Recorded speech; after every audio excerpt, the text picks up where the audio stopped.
Hey there, Nomads of Lore. I'm Jonathan. And I'm Sean. And together we are Mead and Mischief, your home away from no home.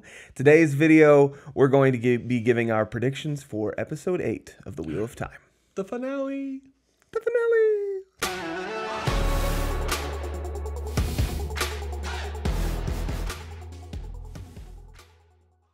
First of all, we wanted to say that we are genuinely enjoying the show. At least that's what Amazon tells us.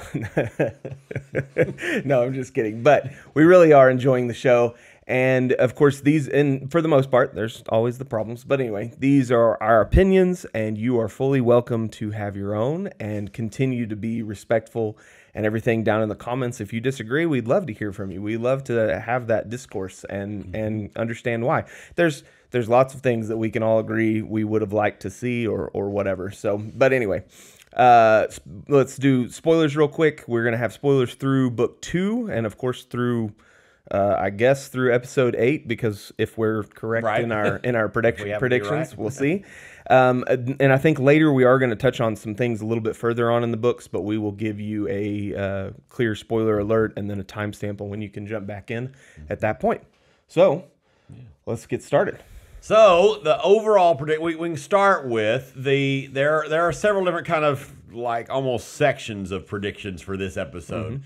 The first one is, how close is this ending going to be to the Eye of the World? Not the episode title, but the book title, right? How close are we going to get to that book over there, right?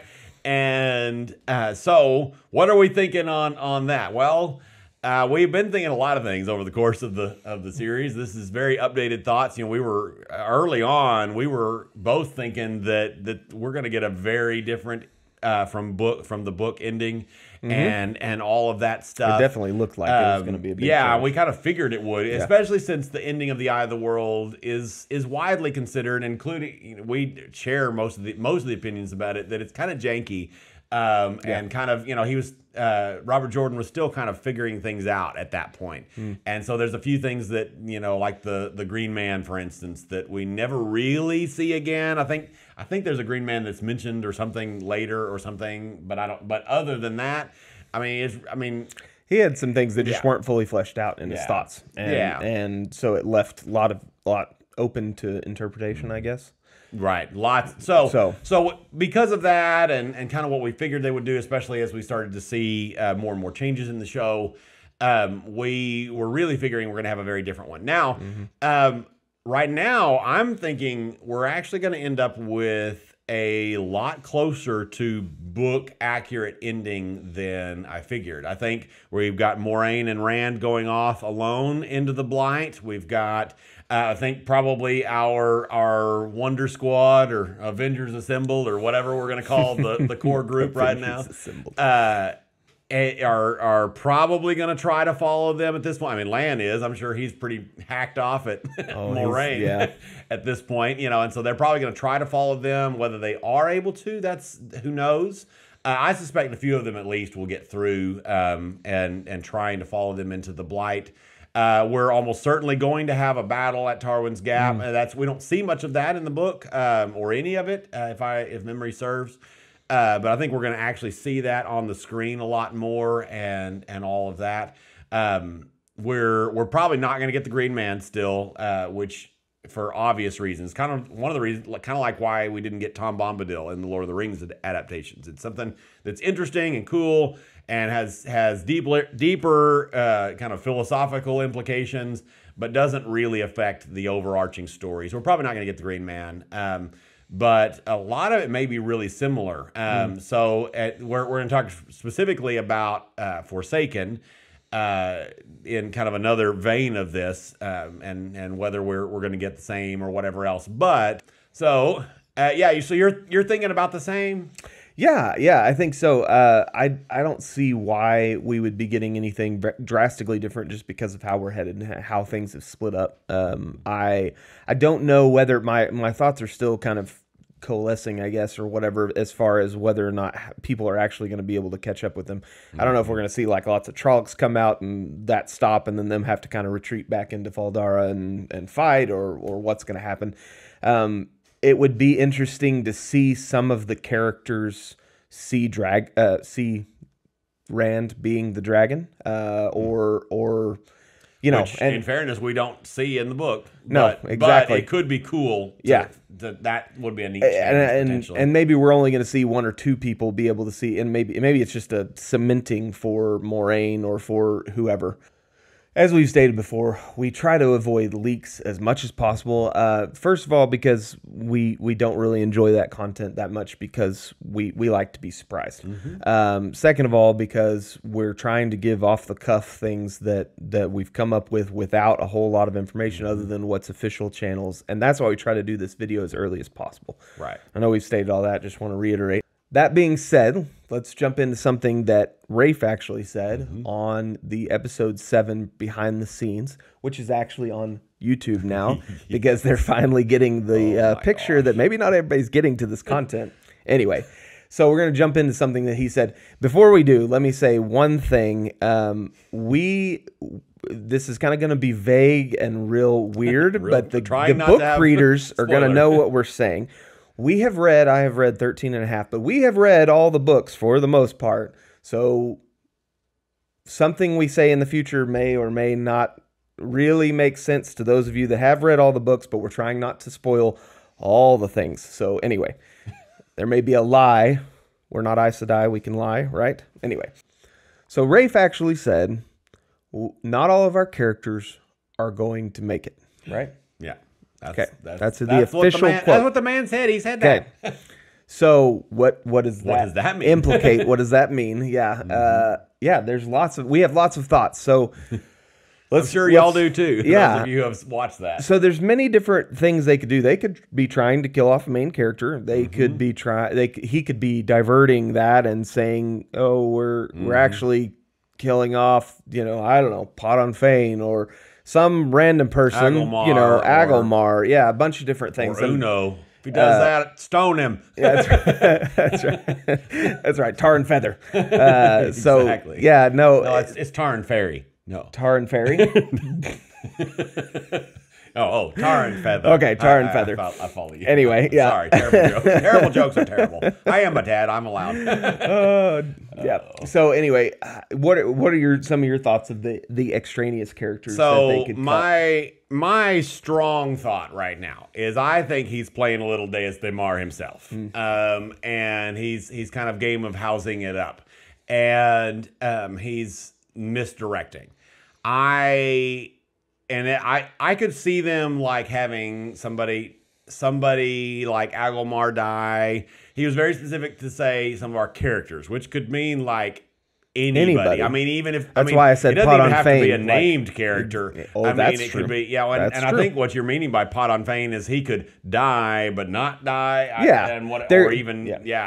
Or I mean, there could be some things that they're changing. I don't think any of our Emond's Field 5 are going to die. I don't think Moiraine or Lan is going to die. Honestly, one of the things that could happen, they could be killing off a Forsaken. I mean, he's a character, right? We haven't necessarily... happens at the end of the book. We haven't necessarily named that character, but he's been in, some dreams and things. So it could be that. We will talk a little bit more about the Forsaken here in a second, but we do have, there is another obvious thing that we need to talk about, and you can go ahead and go into that. So before we go into that, we want to upgrade our spoiler level briefly. We'll put a timestamp on the screen. Our spoilers until the timestamp is over are going through book 5 now instead of the book 2 where we've been. If you are worried about this spoiler, do please tune back in because we have several other things that we want to talk about afterwards that go back down to just book 2.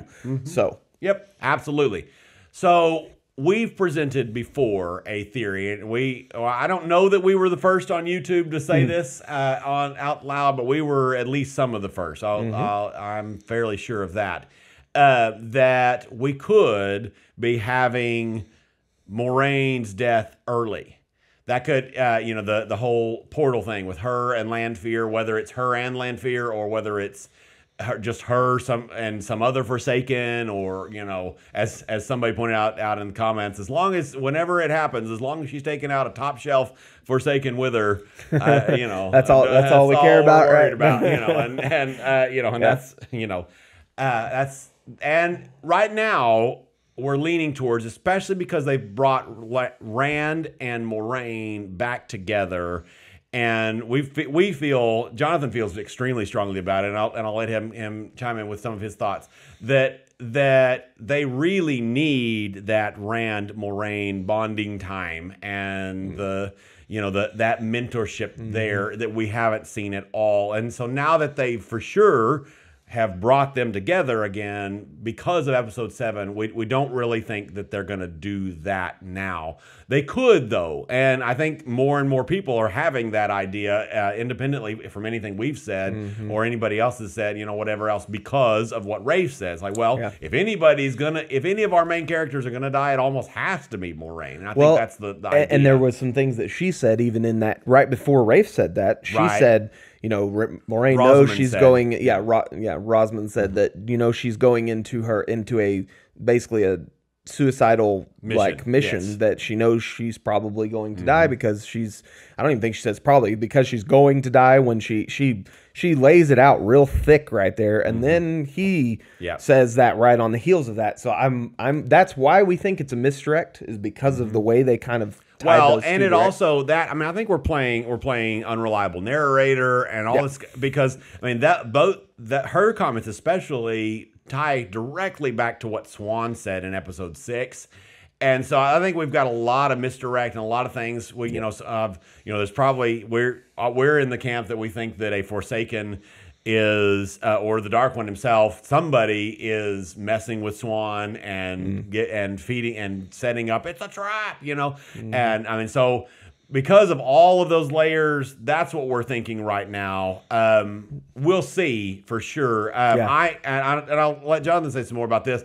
I wouldn't like it, and I think we'd be missing out on a lot of potential and a lot of character growth from Moiraine and Rand and all of that. And I wouldn't like it if they moved it up, but I think I could see why they would do it, basically kind of ripping some security blanket. Although I would counter my own point with, we haven't really hardly seen the security blanket yet because she has been not with most of the people for so long.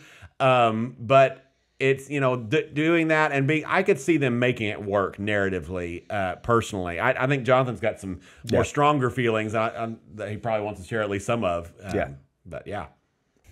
So there are several thoughts that I have on that. We'll start with one of the big ones that I've talked about several times on this channel, which is they're already struggling really hard to separate themselves from Game of Thrones. A lot of people are making that comparison. And so, Game of Thrones, hate to spoil this for y'all, but at the end of season 1, if you don't want to know, turn away. Anyway, at the end of season 1, a very big, important main character dies. I guess I can leave it at that. Which is, everybody knows that's going to happen going into Game of Thrones. Of course, that's his thing. That's his whole shtick. That's his whole shtick. Yeah. So we're doing that right here. Now we're doing another killing off a main character. That for me is weird. Secondly, again, like Sean said, I feel very strongly about the fact that the Moiraine Rand but closeness, their relationship is important. And because, we know in the future that as Moiraine goes down, as Rand goes down a list of people, of females specifically, that have died due to his actions and things in the pattern, he lists her at the top. And it's, I don't know, he also, his relationship with Aes Sedai in general, the reason that I think he makes strides towards being okay with some of them, even after all the things he goes through, we won't go into that, but all the things he goes into, it's because of Moiraine that he even gives them a second chance, in my opinion. And so that is why I think it's so important. Okay, so spoilerception. We're gonna increase our spoiler warning just a little bit more, briefly. And it's gonna be very short. But anyway, spoilerception through book 13. Book 13. Basically, and so anyway, we had Tom die in this season. We know he's coming back. That's a book 2 thing. And now we're gonna, in the same season, have Moiraine die, and then who knows how fast they bring her back when she does. And so we're gonna have 2 fake out deaths that occur very closely, and unincur very closely, or hers could be left way further in the distance. I think it would be really sad to leave Moiraine out for 7 seasons if they're going to do 8 seasons or something like that. Though, so. I know it is. But she gets a little bit real life money. Yeah, too, and that's but she at least gets 4 or 5 books. How many books before she's taken out? Anyway, we said 5. 5 books before she gets taken out, and then she comes back in book 13. So just to wrap all that up, I just basically want to say that I think killing Moiraine at this point is a huge mistake. I think that there's too many things that hinge on her, and I love her as an actress. I love the things that happen with her and the Emmonsfield Five, and some of the, there's lots of stuff that'll happen in the future books. So, and I should iterate that I also think it would be a mistake. I don't feel as strongly about it as Jonathan does. I think it would be a mistake to do that right now. It definitely wouldn't surprise me totally if they did it. It wouldn't surprise me earlier. I still think episode 5 is a strong indicator that they could do all of this. But we shall see. We both hope not, but we'll find out. So I think we're back out to regular spoiler territory now. We've exited our spoiler and our spoilerception. And so we're back out to nothing beyond book 2, I believe. There may be, we'll kind of give you, there may be some things that we just kind of say some names, but they're not real spoilers throughout. And if you miss spoilerception, you should go read the books and then come back so you can enjoy it. Understand spoilerception. Yeah. Anyway, no. So let's talk a little bit about PADAN FAIN. Absolutely. I kind of alluded to that early on with him. Him dying. Who knows? Whatever. Yeah. Right. But the fact what is he doing there? Exactly. What is he doing here already? And we have some thoughts for that. We do. And this is kind of, again, book 2. We don't know any better than y'all do, probably, but actually, you probably know more than we do. Yeah. What if we are not wrong about our Matt thoughts? And Matt is still going to be in episode 8. Barney Harris. We're going to double down on this, even though we're probably wrong, but we'll see. So PADAN FAIN is here in Faldara. Very clearly. Even parents are. And at this point, what if he has the dagger? And what if Barney Harris is following him and followed him through the ways?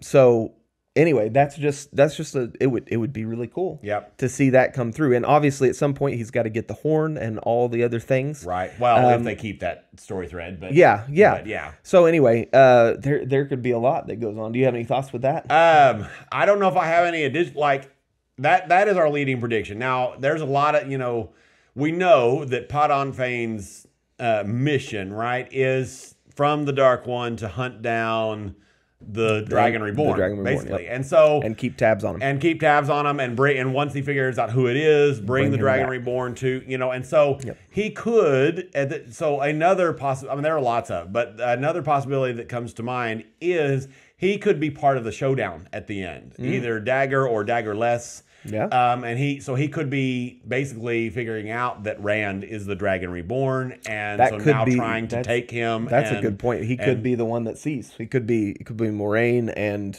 PADAN FAIN, who is solidified in their thoughts of who the Dragon Reborn is. Yeah, and so that's that's possible. So that's one thing. I mean, he could just be. I mean, they could keep the mystery that they have going with PADAN FAIN and him slinking along, following.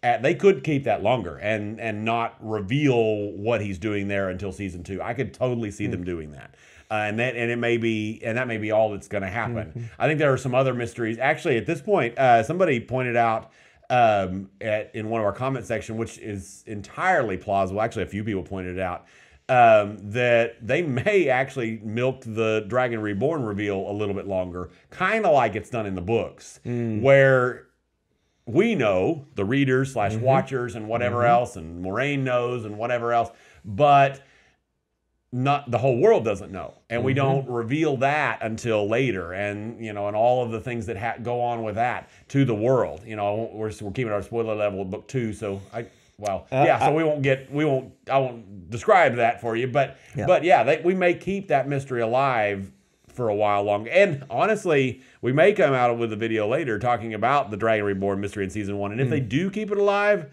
that might help my current feelings on it. I don't know. We shall see. So to be clear, you know, I did say Barney Harris is going to be, you know, possibly still here or whatever, and I wasn't meaning, you know, that Barney might be here. It may be a stunt double, it may be just seeing the back of him, whatever. Really meaning or that scenes that they're pulling in from earlier shot stuff, kind of like they did with Princess Leia, and you know. So at this point is where, you know, I kind of alluded to, we're not gonna increase our spoiler level, but we are going to be listing some names of Forsaken, and so in that sense we are spoiling stuff that happens later, but we're not going to give any details about the specifics of the Forsaken. If you want to do that in the chat, you're welcome to. You may put a spoiler. You know, spoiler follows note or whatever. Respectful, right? Be respectful on all of that. So we're not going to talk about the details, and we're not going to list right now what Forsaken we think are going to show up in the show overall. Though we ought to have made that video already. Oh well, I know. But maybe we'll still make that video at some point. But so there's almost certainly going to be Forsaken that show up. We've gotten a tease in episode 5. It makes sense to have a big bad of season 1 that shows up. And it's, you know, and all that stuff, and we have to have something that is probably more substantial than just PADAN. Even if PADAN FAIN is there for that, we're going to have something more substantial than just that, or else that part of the scene is going to, that part of the episode is going to,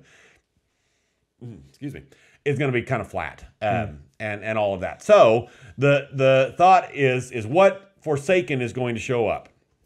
So, and again, we're kind of listing names. We're going to let, you know, book readers kind of infer what we mean by why we think certain ones and whatever else and all of that for everybody else that's still here. Just the names themselves. So, probably the strongest contender, which for some reason we didn't even say on our live. The strongest contender is probably ISHYY. He's the only Forsaken that's been mentioned by name. Is one really strong reason, and then there's others, of course. But so that's a really strong one. I listed in our live that it wouldn't shock me if it was LANFEAR or MOGHEDIEN. And the main reason, you know, again, I'm not really giving anything away, but honestly, the main reason I see that happening is because they're women. I could see them doing that and throwing that way. Are there any others that are? No, I love the LANFEAR one. I mean, because we've got to get her at some point, you know, with book 2 and everything. We hope that LANFEAR stays the same. I love the Celine thing. I think there's got to be. We talked about there might just be one Forsaken at the end. I think we've talked about that in the past. I can't imagine there's more than 3 at the most. But I like the idea of still keeping there being several people that we're a little bit confused about. You know, kind of like the book does. There's 2 Forsaken, and then sort of, and then he fights someone else, and so you know all of that. I'd like to see a stronger showing of the dark side of things in this episode, in episode 8.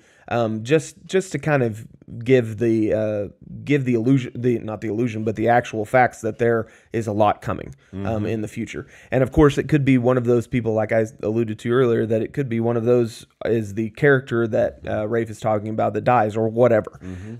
So no, I'm excited to see, and it could still be Agenor and Balthamel. I mean, that could still happen, like the books.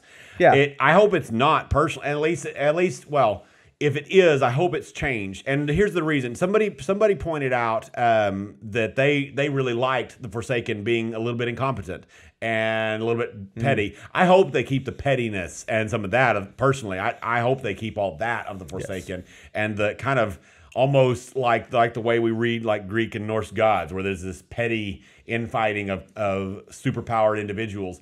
In this particular episode, I really hope that they make whatever happens, even if they get killed or removed or whatever else, I hope that it is very scary, because I think that is a better, you know, this first season has been all about world building, right? And so I think I think if we get a tiny glimpse of the scariness of the bad guys, then that helps set up the stakes better. I think it helps. Exactly. I think that is a better choice than a main character death right now or whatever else that they may do. Yeah. Yeah. Yeah, I agree. I think if we don't give, you've said in the past that we hope that they aren't incompetent. I mean, you were alluding to that in what you were just saying, but I hope that at least one of the Forsaken that we see, we're like, holy crap, this guy is going to be scary whenever the showdown happens. If there isn't one, I mean, there's obviously going to be a showdown, but eventually if we're going to get showdown doesn't happen right then or whatever.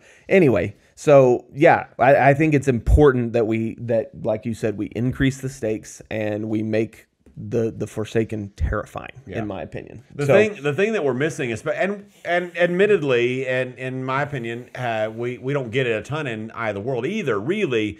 But the thing we're missing especially for non-book readers is that stakes and scope. And I hope I don't. They're only going to be able to do so much with it, but I hope it kind of teases out the larger picture and all of that kind of stuff. The very last prediction-y thing that we need to talk about because of the bath scene from episode 6. So we're doing like Lastception. Yeah, exactly. Last. Yeah, and we are doing last spoilerception, our finalception, because we're going to increase our book spoilers to book 3 at this point, and that's where we're going to end out. We're going to, if you don't make it there, like, comment, subscribe, and all the things. Yeah, like, comment, subscribe. Thank you so much. Affiliate links down in the description. All those things. But to finish out here is, we heard from Megan. I think Meg did. I don't remember. Sorry. Megan, I think is how they are pronouncing it, which sounds better than Megan. Megan. It's Megan. She doesn't look like a Megan, especially not pronounced like that. But anyway, Megan says that there have been the stuff with the ships and the West, right? And all of that. So people that caught it, which I didn't the first time I watched it through. I did after, especially because other people had mentioned it, so of course I caught it. Claiming other people's brilliance as your own, yay! And so that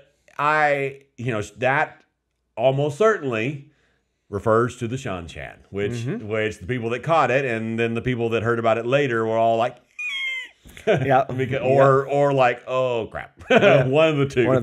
Depending on how you feel about the SEANCHAN and what level of revulsion you feel towards some of their practices and whatever else.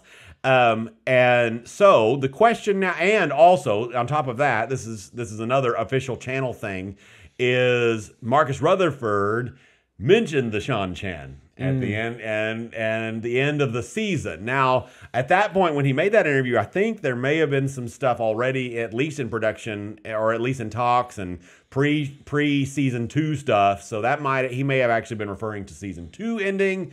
So whatever else, it may have been accidentally on purpose to throw that redirect, or are we going to get a tease of the SEANCHAN at the end? Are they gonna show up, or maybe even more than a tease? I think personally that is very unlikely. Yeah. I don't think the SEANCHAN are suddenly gonna show up at Faldara somehow and whatever else. Don't think that's gonna happen. It is very possible.